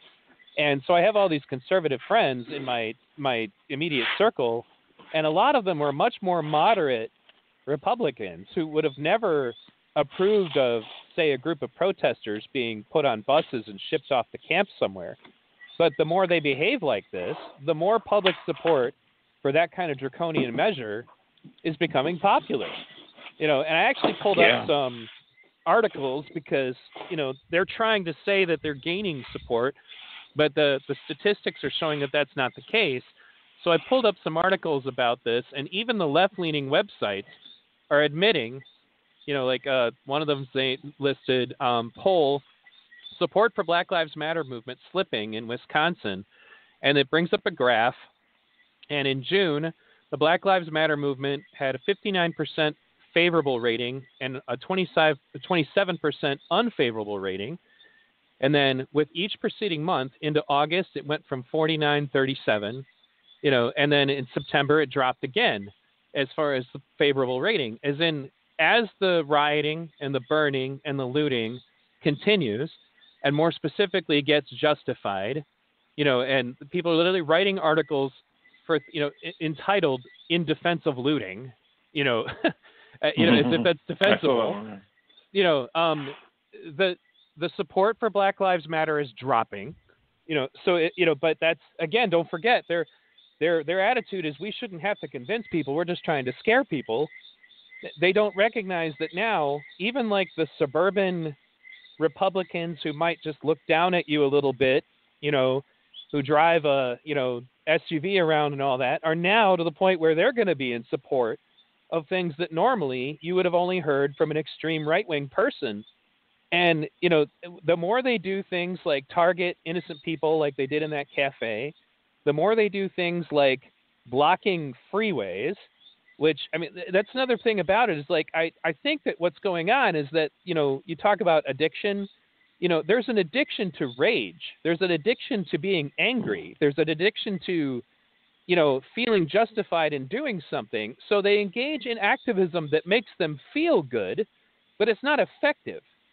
Like I'm sure that Martin Luther King would feel good hitting back one of these people who hit him, but he knew that wouldn't work. And just because it makes you feel good doesn't mean that you're changing public opinion. This is about winning hearts and minds. It's like the reason we lost the Vietnam War was because you couldn't, keep the hearts and minds of the Vietnamese people, supporting you because the lines were muddied as far as like who the good guys were. And now we're muddying those lines, and it's only getting worse. Nobody is calling out when these things go badly. They just say things, well, that's just a minority of people. They say that very quietly. But nobody will call them out when they do something wrong. So like in Portland, for example, a group of Black Lives Matter security, there's video of them patrolling the streets looking for random white people, to accost. And the one that was more publicly known was the guy that they kicked in the head. Earlier on in a video taken by, one of the independent journalists, they just find a white guy at a park and just beat him up and take his stuff, and then the video about the guy who got kicked in the head, but usually most people saw that part. They didn't see what led up to it. So they made assumptions like, well, he must have done something to deserve it. Well, I watched the whole thing, and that guy was trying to help, ironically, a trans person that was being robbed and mugged, in the presence of Black Lives Matter security. And so he got involved and tried to help this person. And then another black person stepped forward and said, what you guys are doing is wrong. And they literally said, we're here for Black Lives Matter. Fuck these white cunts. Like they just openly said, what's wrong with you? Why are you supporting these white people?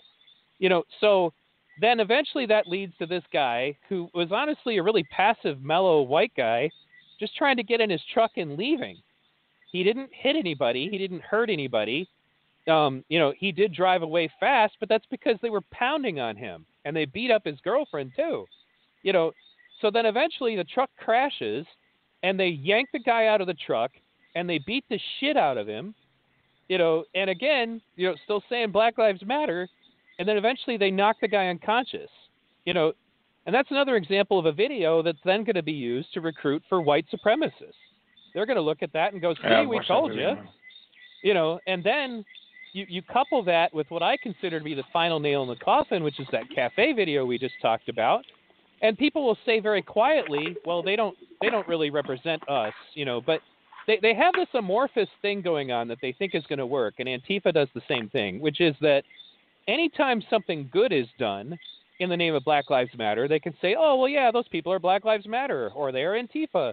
But anytime something negative is done, then they think that they can get away with saying, well, those people don't represent us, even if they're organizers, like the crazy Nazi black Nazi lady from Toronto, even if they're leaders or prevalent in the movement, like the video that I show of a guy on C-SPAN after Hurricane Katrina, who is a respected professor who engages in writing textbooks, openly saying on C-SPAN that we need to exterminate white people from the face of the planet, and that the problem on the planet is white people.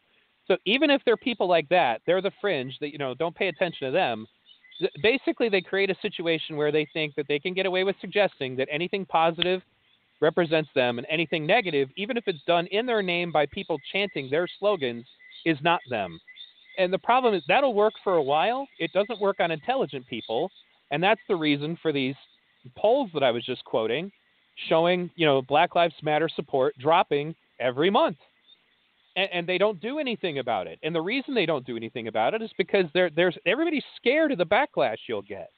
In one instance, there was a Black Lives Matter chapter that met with, I should actually look up later anyway, the city involved, like saying, hey, we want to have a Black Lives Matter protest. And they went to the mayor and they went to the police and they said, well, I have a better idea. Why don't we have a barbecue where you get all your activists together and we'll meet with all the police and we'll get to know each other. We'll have a community, engagement and, we'll solve so many problems. So they had this beautiful, peaceful moment where the police and the people of that city interacted with each other to become friends, to become friendly, to actually get to know each other. And Black Lives Matter, their Twitter account anyway, who knows who controls it, openly condemned it and said that was wrong and that Black Lives Matter did not support that. And in addition to that, you run into other problems. So, for example, there was another video of a lady who was trying to start a Black Lives Matter chapter at her university campus and wasn't getting a lot of traction.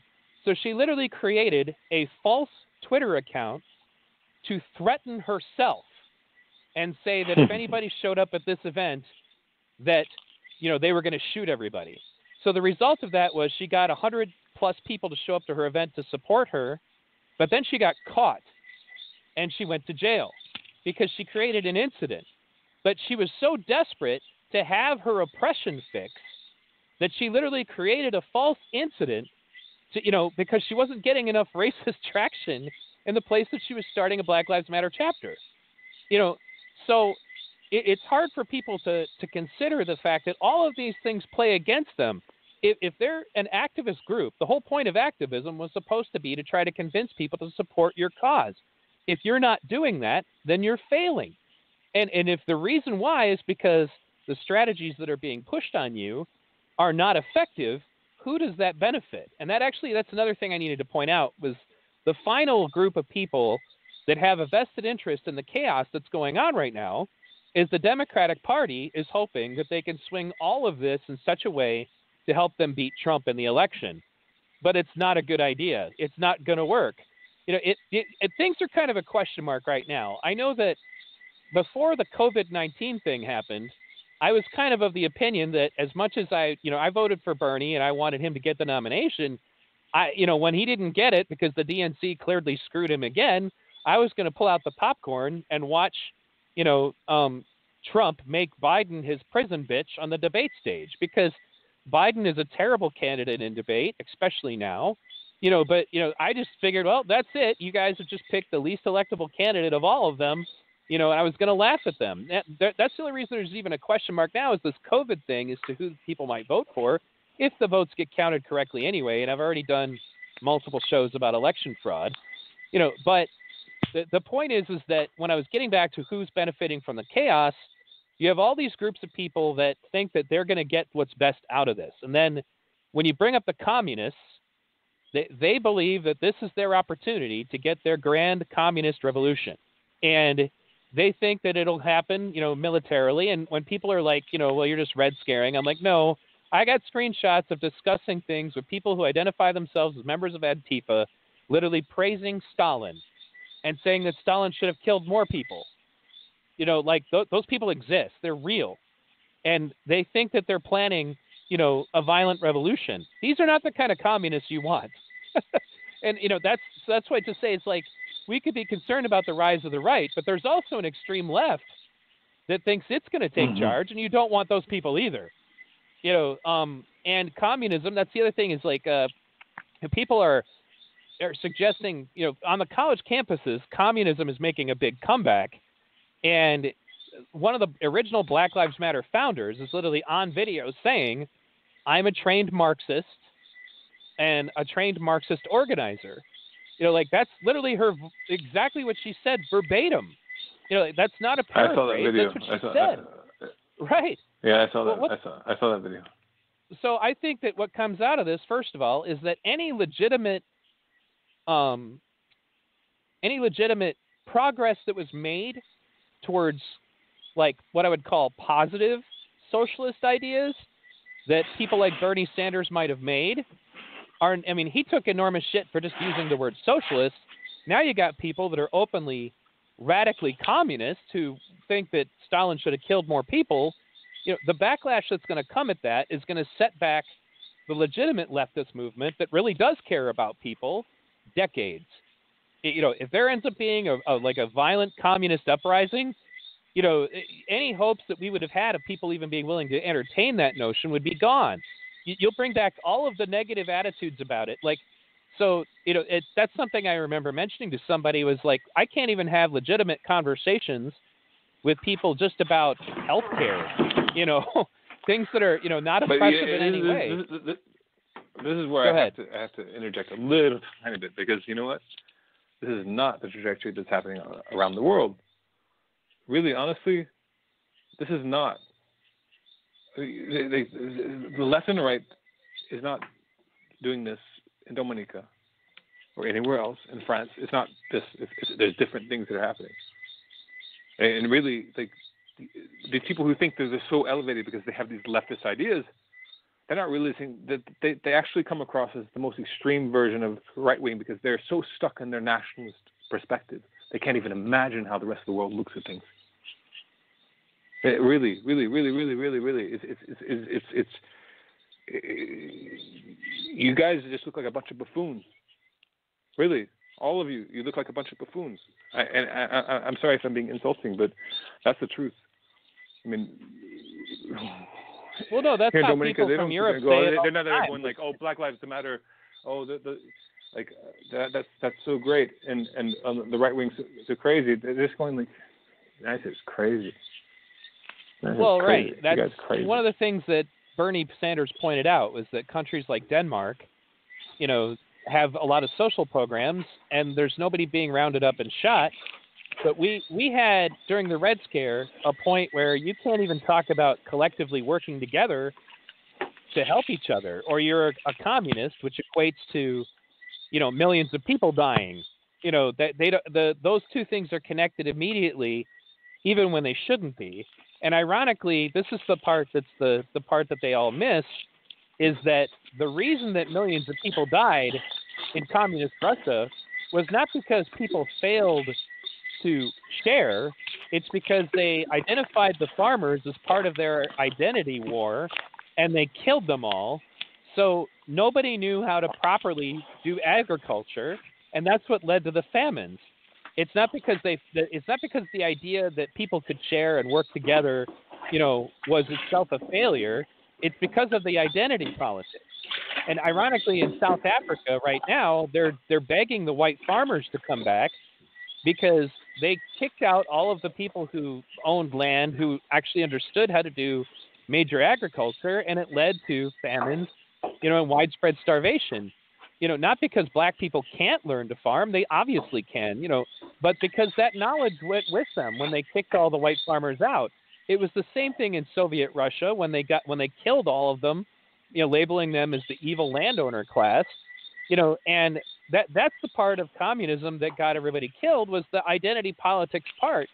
And now we're seeing identity politics in a new form, and that's the part that's dangerous. I don't think people realize that, but that's the concern I have, is that the extreme leftist part of this movement is going to basically, Bernie Sanders had just gotten people to the point where they were at least willing to politely talk about the possibility of democratic socialist ideas.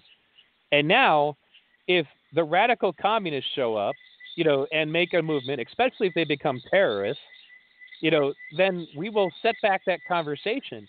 And I don't think that's an accident. I think that there are people involved in this who are socially engineering it.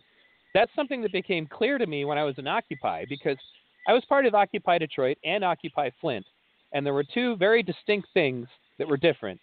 Occupy Detroit was overtaken with excessive social justice woke politics, and it eventually caused enormous infighting. It caused all kinds of just delays in everything that we tried to do. We became much less effective. It was so hard to get anything done because everything needed to be lined up by the basis of who was oppressed more should be doing more of the talking. At one point they called it a victory that white people would not be allowed to speak to the media on behalf of Black Lives Matter, of Occupy. Then you compare that and contrast that to Occupy Flint. Occupy Flint was just as diverse as Occupy Detroit, but we got way more shit done in Occupy Flint, and it's because the woke politics stuff, for whatever reason, never showed up there. So there wasn't all this infighting. There wasn't all this dividing people up by, you're black, you're Hispanic, you're gay, you're this, you're that, and if you're white, you're not allowed to talk. None of that went on. And so the end result was, they both had their problems. I'm not saying Occupy Flint was perfect, but one of them was a hell of a lot more effective than the other. And now the Occupy movement in general is kind of a shadow of its former self. And Occupy Detroit is like a barely used Facebook group when it used to have hundreds of members who were actively engaged in camping. And those people all devolved into their own little groups. Now, to bring this full circle to the Zeitgeist movement and Jacques Fresco's work, was that Fresco specifically opposed, I don't want to say necessarily opposed, he just did not advise racial or specific group activism. And when I went down to talk to him in Venus to understand why he felt that way, he pointed out that what his experience was, and that guy had been alive since the Great Depression, was that people get involved in that stuff, and initially they're well-intentioned. But over time, you get so wrapped up in it that you go from pushing for equality to eventually becoming so fanatical that your push for equality starts to become a push for advantage. And you start to become the thing that which you oppose. And I realized he was absolutely right, because now the black racial movements are making it permissible and even encouraging language against white people that sounds exactly like an inverted version of what racist terms would have been in the 60s when speaking about black people. And like we were talking about earlier in the broadcast, now they're fighting for segregation. They want black-only spaces on campuses. They want black-only this and black-only that. Like you said, the exact thing that Martin Luther King was fighting against, they're asking for. They're advising black people that they need to separate themselves from white people, which is, again, people should, and this is where we should be a little bit caustic. This is what I would say. I wanted to just throw something, a monkey into the wrench, because the reality is people should look at who's funding this shit. There's some really wealthy white people funding Black Lives Matter. And some of these people are a little bit on the really nasty side. I won't go into the specifics, but there's investors who've participated in all sorts of upheavals funding this stuff. Well, I can be direct. Soros. And yeah, Soros, there have been a lot of people who say that. Yeah. Yeah. I mean, Soros, you have to look at what his objective is. And part of his objective does involve the United States is going to be brought down, and there's going to be a global system. And people think this is a conspiracy theory. You can go look at these guys talking about it. They have videos of them talking about it. They want to see the end of this particular experiment. I personally think it's too late. The United States is done. So the next stage, what they're going to create is it's going to be a different social order. And it's not going to be based on what you guys think you want. It's going to be based on the guys who are funding you, what they're going to use you to accomplish. It's going to be the opposite of what you think is going to happen. The opposite. They're going to use your rage to give the people against you power, because they benefit most. The people who have wealth and power benefit most when they have an extreme right government.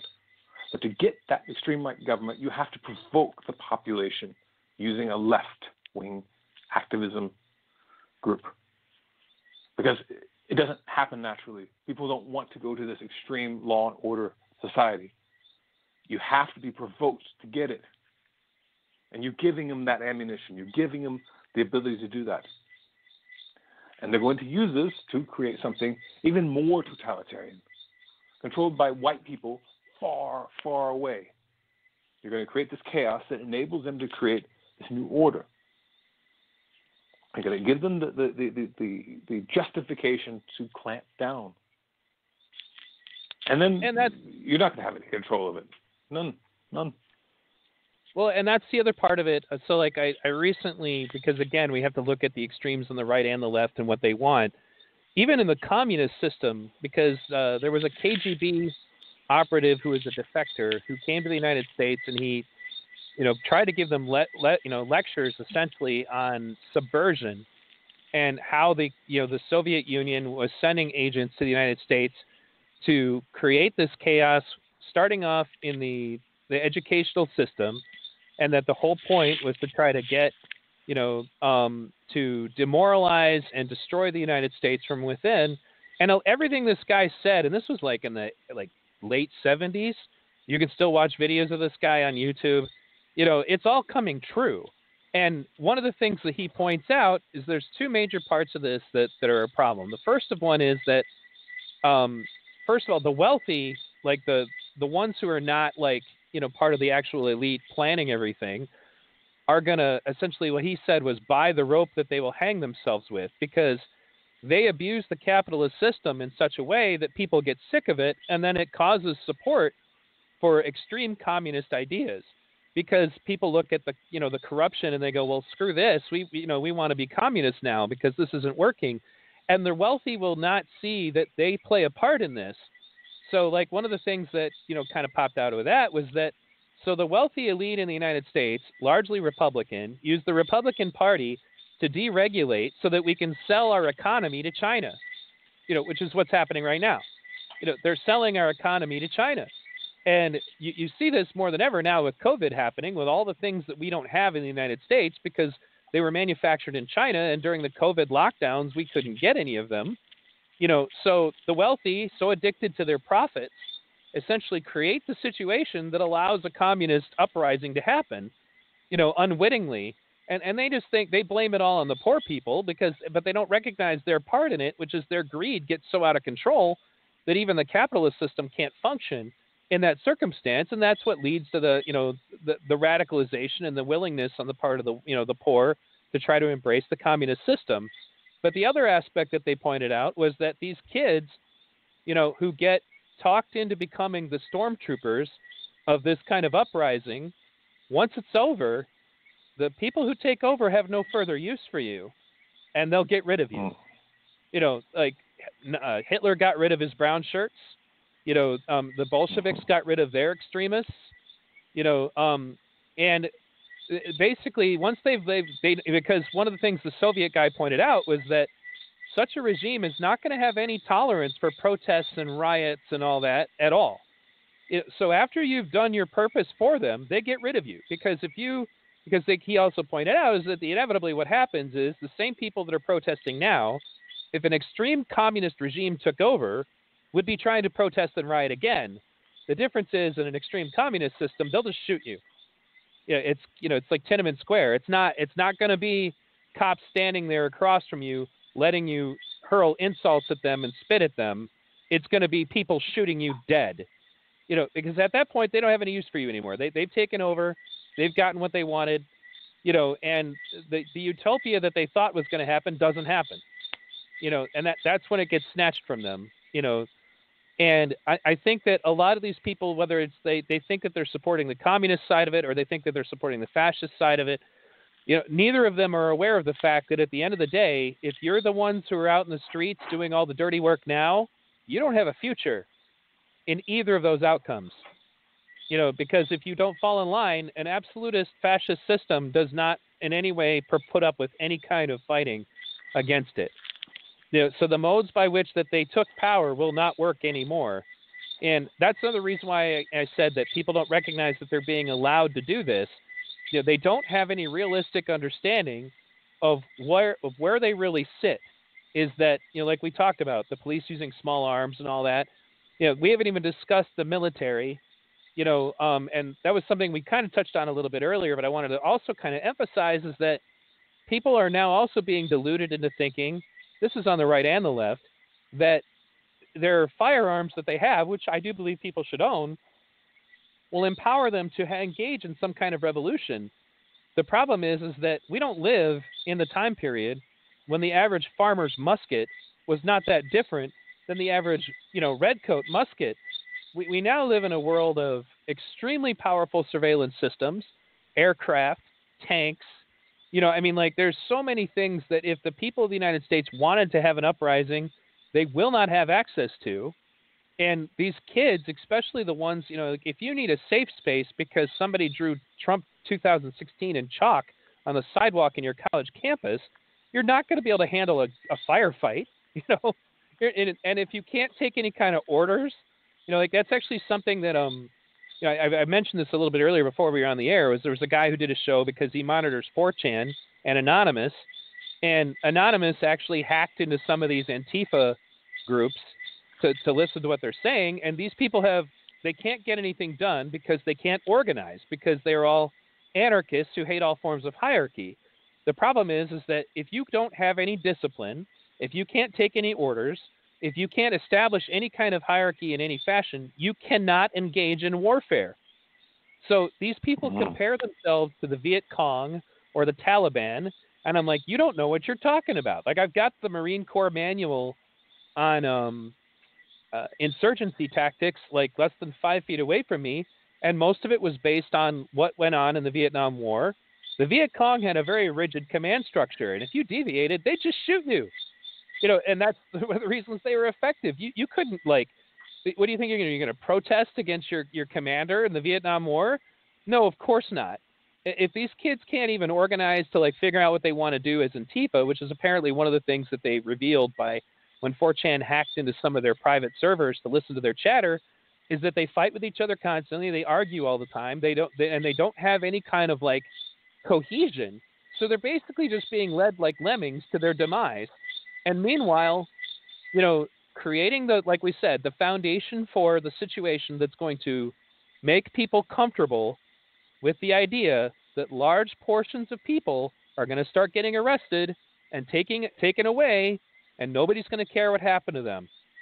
We're creating a situation where leftist ideology will be labeled a terrorist ideology, and once that happens, a whole other set of legislation set into to motion post 9/11 comes into fruition, and a lot of that stuff they've already classified Antifa. Go ahead. I'm sorry. Classified Antifa as a terrorist organization, and they can do it because they match the definition. But right, and that's why I read the definition of domestic terrorist earlier. And now we had a guy who literally just shot someone. But they're still waiting. I mean, this is the thing.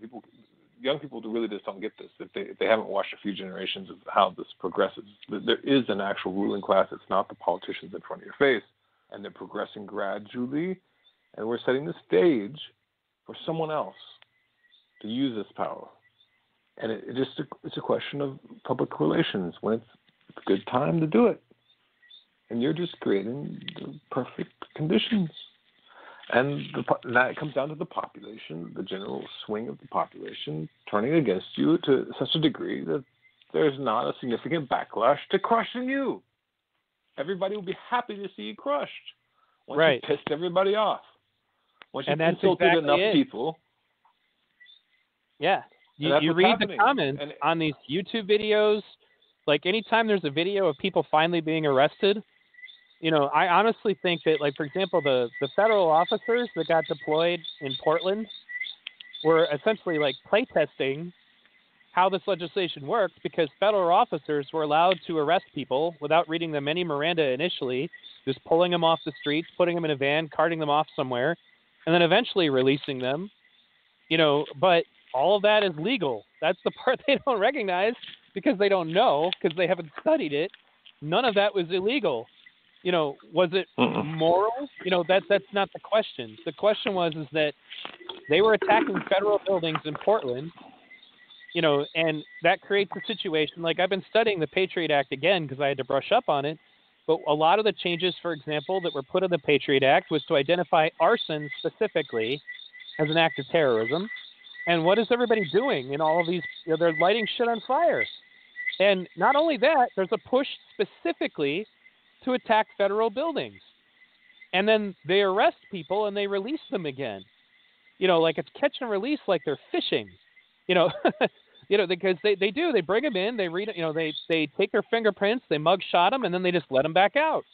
And so whose benefit of that is? Well, first of all, they're building a database. We've known that since like the early protests that went on during the Bush era, that they were filming everybody, that they were taking names and identifying who the leaders are, and in Portland, I think they just arrested 100 people in Portland, all very rapidly. And it happened in a very short period of time, but one of the things also that I want to identify that is a serious threat is the polarization is so out of control that people are now so into their teams, so to speak, that they don't recognize, like, if you go against what they establish as their narrative, even if you provide them with evidence, they can't listen to you. They'll laugh at your post, but they can't argue with you and then they'll call you all kinds of names. If you oppose, like, so for example, the Kyle Rittenhouse shooting happened, and I did a video about that, and it's pretty clear to me that kid was just defending himself. For just saying that means that you're a Trump-supporting fascist, racist, misogynist. Like, even if you didn't say anything about race, you're automatically racist if you supported Kyle Rittenhouse. On the other side of it, then you had this other guy who's I'm gonna mispronounce his name, so I'm not even gonna say it. But basically, a member of Antifa who just walked up on a Trump supporter in Portland and gunned him down like a mob hit. And if you don't say that he was another victim because the police shot him, and it's funny how this worked, because Vice did another article about what happened to him, and they said, a witness said that he was shot by police without warning. In that article, it also says the two other witnesses say that he fired on them first, but that's not in the headline. And when you watch people discussing it on Facebook, nobody's talking about those other two witnesses who say that's not what happened. Vice got what it wanted because it got, the effect that it wanted. And all these people just commenting on it on Facebook are saying, so the police just executed him. You see, the police are bad. Basically, both sides are being lined up in such a way that no matter what evidence you present to them, Kyle Rittenhouse is a vile murderer, and this Reinhold guy is a hero, and then if you're on the right, then it's the opposite, point, where Kyle Rittenhouse is the hero, and this Reinhold guy is the evil person. The truth is I researched it myself. I do my own thinking. And that is becoming like an endangered species in activism. And there's like no home for you if you're not going to be one extreme or the other. And that's the part about it that I think that scares me more than anything else, is that every passing day, as I monitor this chatter on Facebook and Twitter, people are becoming more and more polarized, doing less and less thinking. And if you go against, like, anybody who's on your team, this was another part about it that was really disturbing to me. The first two people that Kyle Rittenhouse shot, the first one was a pedophile who raped 5 boys between the ages of 9 and 11 years old. And then the second guy that he shot, or rather that he killed, Huber, was a guy who had like 6 domestic violence charges, including false imprisonment, which means he was abusing a girl and wouldn't let her leave. A total piece of trash. But because these two people happened to be shot by Kyle Rittenhouse, who represents Trump and that political faction, they're automatically martyrs. Like they were doing tributes to them and talking about how great they were. But here's another example of how this weird, like, completely hypocritical dichotomy happens, is that, like, in one point I actually did a video because there was a Facebook group I was on for progressive activists where they had a link as a tribute to this Huber guy, who beat up women, but they had a tribute to him because he died at the hands of Kyle Rittenhouse. And then below it, they have a video of Kyle Rittenhouse getting in a fight with a girl, and they say, God, that Kyle Rittenhouse guy is terrible. Look at that. He's abusing girls and, he's abusing women. What a piece of slime, And then above that, they have Anthony Huber, but because Huber was killed by Kyle Rittenhouse and because he was on their side of the protest, he's a good guy. And when I pointed out that Anthony Huber had multiple charges of beating and strangling, and imprisoning a woman, they're all like, well, that doesn't matter. Why are you bringing that up? That's just, that's wrong. Who cares about that? Like literally on the same page. These two posts were right next to each other. That's how little people are thinking, is that Kyle Rittenhouse getting in a fight with a girl as a kid, and Anthony Huber on the same page. One of these people is listed as human waste and the other person is not. They both did the same thing, supposedly. But one of them's right and one of them's left. There's no other time period that I could ever think of where that sort of thing would fly. I mean, we were in a stage where extreme feminism was already getting people canceled. Then Joe Biden was revealed as a rapist, and then suddenly rape is okay. It would be a little bit of a stretch to say this is new, though. I mean, in-group, out-group is the oldest equation. I mean, Henry Tajville explained it in such simple terms. He showed that there's an instinct. You can take a group of people, divide them by a coin toss, and say your heads, your tails, and by the end of the day, they're discriminating against the other side over something completely arbitrary. If you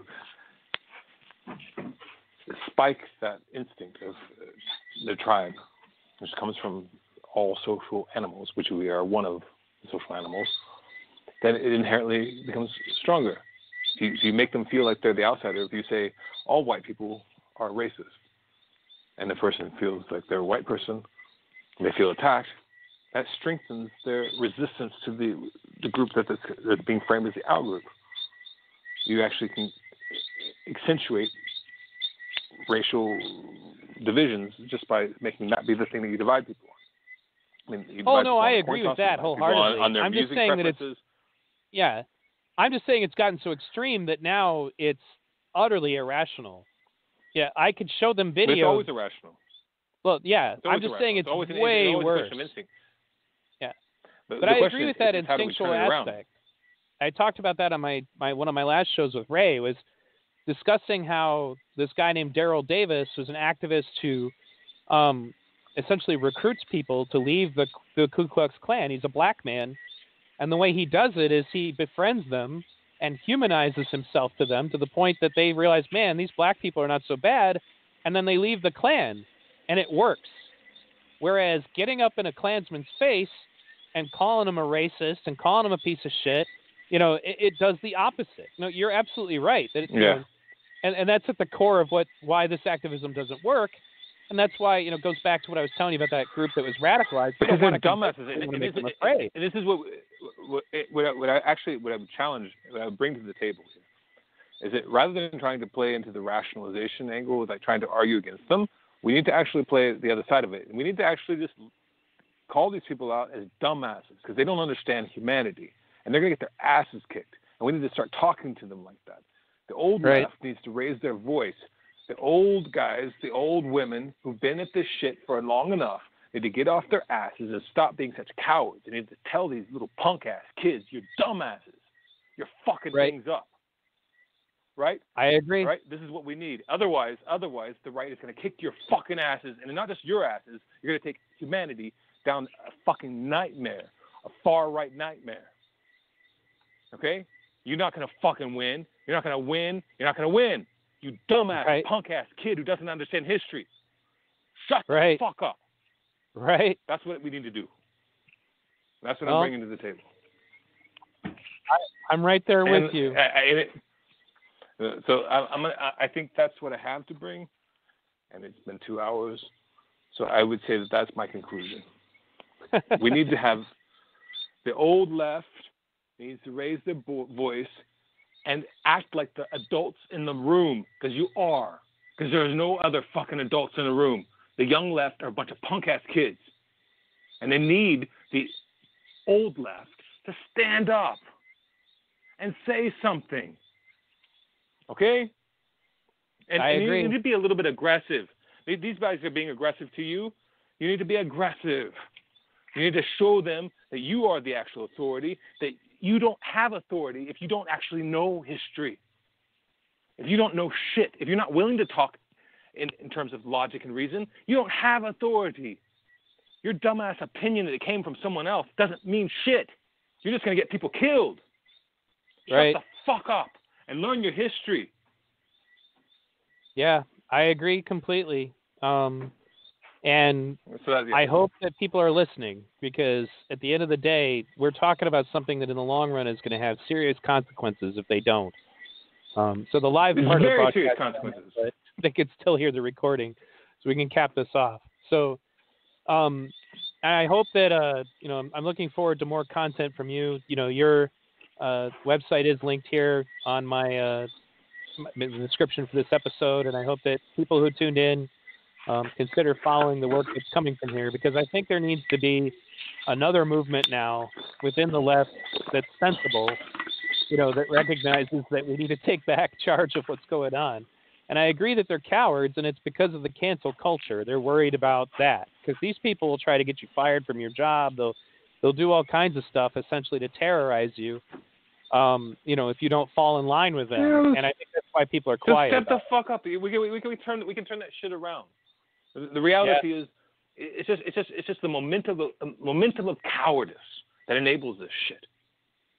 Really, I have no respect for it, because honestly, this is not the whole fucking planet. This is just the United States and a bunch of cowards in the United States. Here in Dominica, we can talk how we want to. Black people and white people, we can talk about these things, and we don't talk about like Americans do. We're not in your fucking frameworks.